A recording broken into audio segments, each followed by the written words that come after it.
चींटियाँ थीं, दोनों बहनें थीं और एक नमक के गोदाम में रहती थी और एक चीनी की गोदाम में रहती थी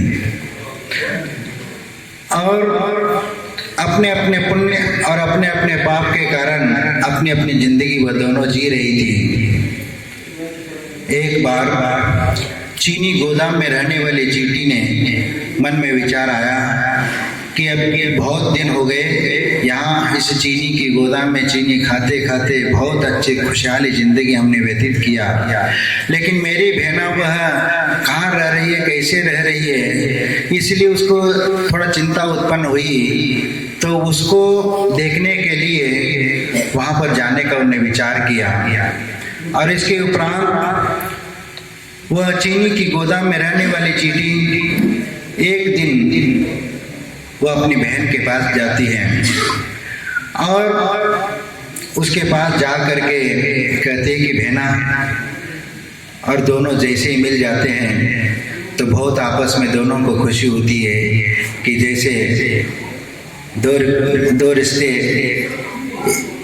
मिल जाते हैं तो जितनी खुशी होती है वैसे उन दोनों को भी खुशी हुई। एक दूसरे के हालचाल पूछा, कैसे हैं आप, कैसी हो आप, कैसी हैं।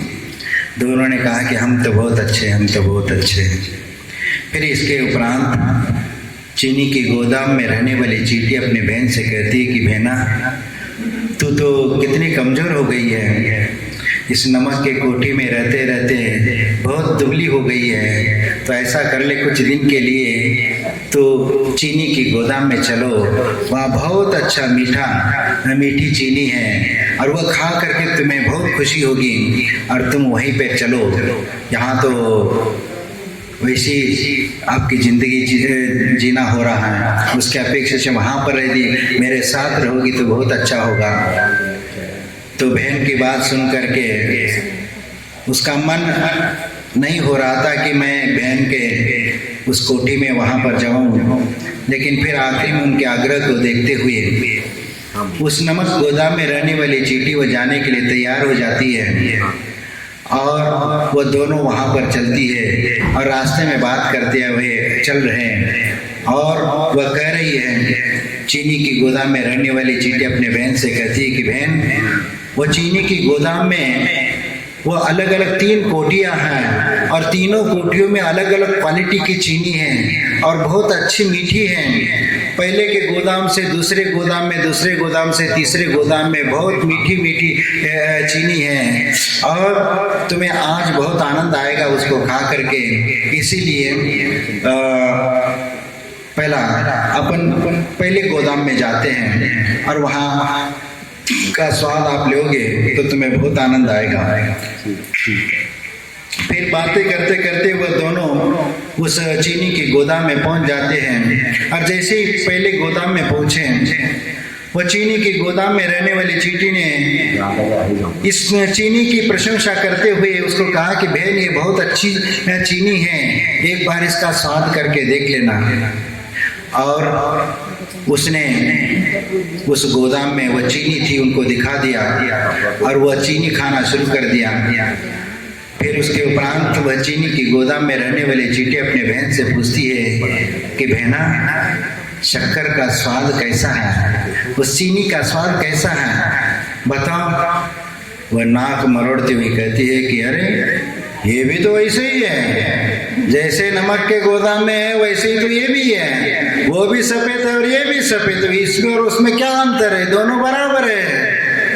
वो चीनी की गोदाम में रहने वाली चींटी विचार करती है कि ये कैसे हो सकता है, मेरी तो पूरी जिंदगी निकल गई और इसका चीनी का स्वाद नहीं आ रहा। हो सकता है इतने दिनों से वह नमक के गोदाम में रहते हुए वह पूरा उसका शरीर वह नमक जैसा हुआ होगा, इसलिए उसको स्वाद नहीं आ रहा होगा। तो ठीक है, कोई बात नहीं, आगे वाली कोठी में चलती, इससे भी वह मीठी चीनी है तो ताकि उसका असर तुम्हें आ जाएगा। और उसके उपरांत वह आगे की कोठी में चली जाती, उसको लेकर के यहाँ का स्वाद ले ले, वहाँ का स्वाद ले लिया, उसके बावजूद भी वहाँ पर भी उसको स्वाद नहीं आता और नाक मरोड़ते हुए कहते कि ये भी तो वैसे ही है। अच्छा, फिर चलो, इससे भी सुपर क्वालिटी की चीनी है तीसरी गोदाम में, चलो वहाँ चलते हैं। वहाँ तो तुम्हें बहुत अच्छा लगेगा और तुम्हारा जो विकल्प है ना वो भी समाप्त हो जाएगा, इतनी मीठी चीनी है। हमने कहा कि चलो, और वो भी चली जाती है। और फिर इसके उपरांत उसको खाने के लिए वह चीनी रख दी जाती है और उसके उपरांत उस चीनी को वो खाना शुरू कर दिया। और खाने के उपरांत फिर उससे पूछा कि बहना अब तो बताओ कि कितना कैसा स्वाद है। पुनः नाक मरोड़ते हुए कहा, ये भी तो वैसे ही है, जो जैसे है वैसे ही इसका भी स्वाद है। कौन सा तुम तो इतना प्रशंसा कर रही थी, इससे मीठा ये, इससे मीठा ये तो कुछ भी नहीं है, ये तो सब वैसा ही है। जैसे मैं नमक के गोदाम में रहते हुए जैसी खा रही वैसे यहाँ पर भी खा रही हो, इसमें और उसमें कोई अंतर नहीं। तुम्हारा भ्रम हुआ है और तुम्हें उसका तुम नमक कोई शक्कर समझ करके बैठी होगी, ऐसा लगता है। चीनी के गोदाम में रहने वाली चींटी अपने विचार मग्न होती कि ऐसे कैसे हो सकता है, मेरी तो पूरी जिंदगी निकल गई चीनी खाते खाते, उसका स्वाद लेते लेते, और इसका स्वाद नहीं आ रहा है। कुछ दाल में काला होगा, कुछ गड़बड़ है। विचार करते करते उसके दिमाग में एक विचार आया कि बहना थोड़ा सा मुंह खोल करके दिखा दे। तो उन्होंने अपना मुंह खोला, जैसे मुंह खोला तो उसमें से एक नमक की डली बाहर आकर के गिर जाती है। और जैसे ही नमक की डली वो बाहर आकर के गिर जाती है तो उससे पूछ लेती है कि ये क्या है। तो ये तो वो नमक की डली है, ये तुम मुंह में दबा करके क्यों लेके आए। अब क्या है कि मुझे मालूम नहीं कि वहाँ अब चीनी का स्वाद मुझे भाएगा क्या नहीं भाएगा, अच्छा लगेगा नहीं लगेगा, वहाँ भूखा रहना पड़ेगा, इसलिए साथ में वो नमक की डली लेकर के आई हूँ। और कम से कम यदि वह चीनी का स्वाद नहीं आया तो इसी को खा करके मैं अपना पेट भरूंगी, इसलिए आए।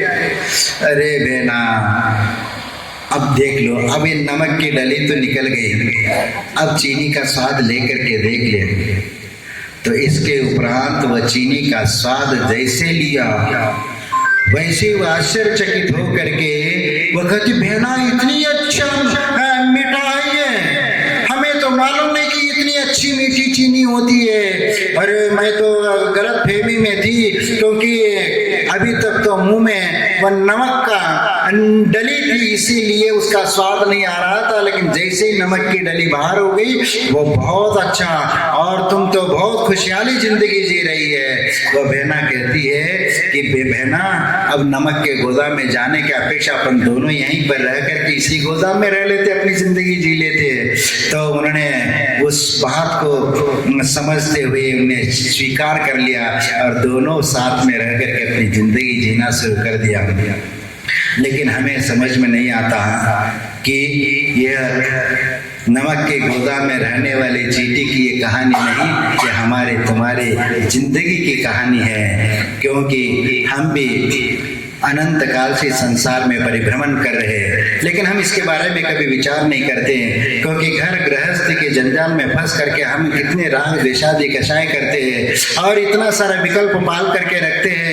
और यदि संत महात्मा वगैरह मंदिर में आते हैं तो आप उनके धर्मामृत का श्रवण करने के लिए यहाँ पर आ जाते हैं, लेकिन यहाँ आकर के जब गुरु अमृत धर्मामृत की वर्षा करते हैं, लेकिन आप लोगों के कानों से इस कान से आता है और इस कान से चला जाता है, उसका कोई फर्क नहीं पड़ता।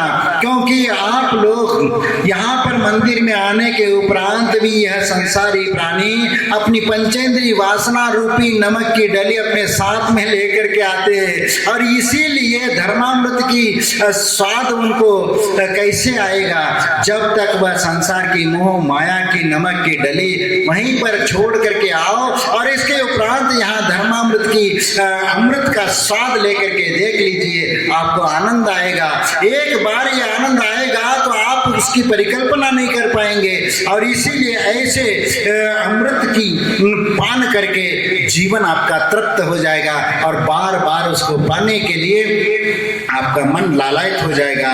लेकिन जब तक ये संसार का मोह माया और विकल्प है तब तक वह स्वाद नहीं आएगा। लेकिन एक बार अध्यात्म का चस्का यदि हमारे जीवन में आ जाएगा तो निश्चित हमारा जीवन सार्थक हो जाएगा। इसीलिए हम जिनेंद्र भगवान के दरबार में आकर के उनकी आराधना करते, उनकी भक्ति करते, स्तुति करते हैं। और इसीलिए हमारे असंख्यात गुनी कर्म नजरा इनके चरणों में होती है और इसलिए आकर के इनकी वंदना करते हैं। लेकिन हमने कभी विचार किया कि हम मंदिर में आते हैं तो जिनेंद्र भगवान की भक्ति और स्तुति करते और उनकी स्तुति करते कहते कि दर्शनम देव देवस्य दर्शनम पापनाशनम दर्शनम स्वर्ग सोपानम दर्शनम मोक्ष साधनम। मैंने जिनेंद्र भगवान का दर्शन हमारे लिए पापों का नाश करने वाला है और स्वर्ग और मोक्ष को भी देने वाला है। और इसीलिए हम इनके चरणों में आकर के उनकी स्तुति और भक्ति करते हैं और इनका दर्शन भी हमारे आत्म कल्याण के लिए कारण है और इसीलिए हम उनकी भक्ति और स्तुति करते हैं। ये दुर्लभ मनुष्य जीवन है। इस मनुष्य जीवन की सार्थकता इसी में है कि अनंत काल से हम संसार में परिभ्रमण का कारण हम आज तक नहीं समझ पाए, लेकिन समझ भी पाए लेकिन उसको छोड़ नहीं पाए, क्योंकि संसार का मोह माया का इतना तीव्र कर्म का उदय है कि उसके सामने आध्यात्म गौण हो जाता है और सांसारिक मोह माया के प्रति आसक्ति के कारण हम संसार में ही रमे रहते हैं। वहां से निकलने के विचार तो कर लेते हैं लेकिन छूटता नहीं है। इसीलिए तो इस संसार में अनेक प्रकार के मोह माया करते हुए राग देशादि कषाय करते हुए हम अपने कर्मों को बढ़ाते जाते हैं और इसी प्रकार संसार में भटकते जाते हैं और इसीलिए अनंत काल इस संसार में व्यतीत हो गए लेकिन आज तक संसार का चक्र में से हम बाहर नहीं आ पाए। लेकिन गुरु आकर के आपको समझाने का प्रयत्न करते हैं कि ये अध्यात्म रूपी अमृत का स्वाद बहुत मीठा है। जिस प्रकार चीनी की गोदाम में रहने वाली चींटी अपनी बहन से समझाती है, उसी प्रकार गुरु भी अपना समझ करके सब प्राणी मात्र के लिए धर्म का उपदेश देते हैं और उस धर्म का धर्मामृत की वर्षा तुम्हारे अध्यात्म को उजागर करेगी और वो अध्यात्म यदि तुम्हारी जिंदगी में आएगी तो सुख और शांति तुम्हारे जीवन में उसकी बहार आ जाएगी और वही तुम्हारे कल्याण का मार्ग प्रशस्त करेगा। इसीलिए हम आज इतना ही समझ लेते हैं कि इस जिनेंद्र भगवान की वीतराग भगवान के सामने हम यही भक्ति करते, यही स्तुति करते हैं कि भगवान इस संसार में आपके अलावा हमारे लिए कोई भी शरण योग्य स्थान नहीं है।